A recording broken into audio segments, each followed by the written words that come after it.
All right, the activity we're working on today is called Complete a Table for a Function Graph. And this is the code 7EK on your 8th grade IXL. So you use the graph of the function to complete the table. So you have a graph, and we have to fill out the blank spots in our table. So it shows you input and output. It's the same thing as X and Y. Input is your X, output is your Y. So when X is 3, Y is 5. Here's an example. X is 3, Y is 5. So when X is 5, what is your Y? So you go to 5 on the X, and then you go up to where the line crosses, right there, and it is the point 4 on your Y.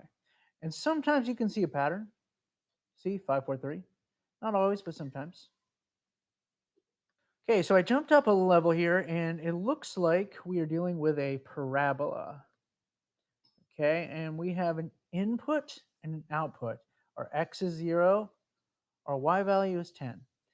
So let's figure out the blanks here. When x is 6, what is y? So we go over to 6, then we go up, and where the parabola crosses, we look and see that our y is 4.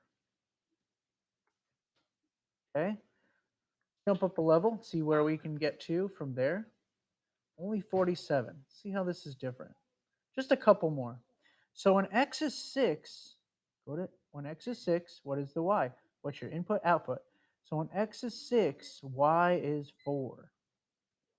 When x is 9, your y is 7. So because you go up to 9 on the x, you go all the way up, see where it is, and you cross and you see it's at 7. Okay? All right, let's jump up another level and see where we're at. Up another level. So up to 60. A lot of different levels in this one. So it looks like it's just adding different blanks that you have to fill out. So when x is -2, your y, go over to x on the negative, go to -2 on the x, and go where the line crosses, and it's at 1 on the y, +1. When x is 2, y, let's go to 2 and then go down to see where the line is down this way. There it is, and we go across and we see it's at -7. Okay? All right, let's go up another level, see how difficult we get. Okay? Kind of wonky. We still have 2 that we have to figure out. Let's do some at the 90 level. So we're at 90 and we have to fill in 3 blanks. So when x is 0, y is also 0, right? Because go up to the y, there's no point other than 0. When x is 1, y is 0, right? Because your up and down value is 0. Remember, you can think of your x as your left and right value and your y as your up and down value. So when your x is 8, go over to 8 on the x. Your up and down value, there is none, right? It's 0.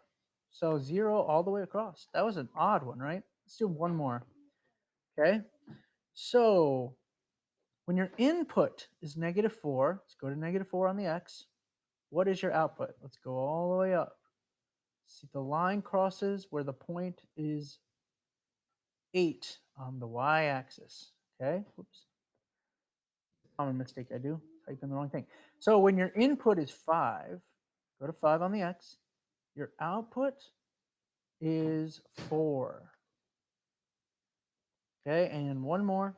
When your input or your x value is 8, your y value, so go over to 8 on your x and you go up. Your y value is here. So let's go all the way across and we'll see that it's at the point 5. Okay, and that's how you do it.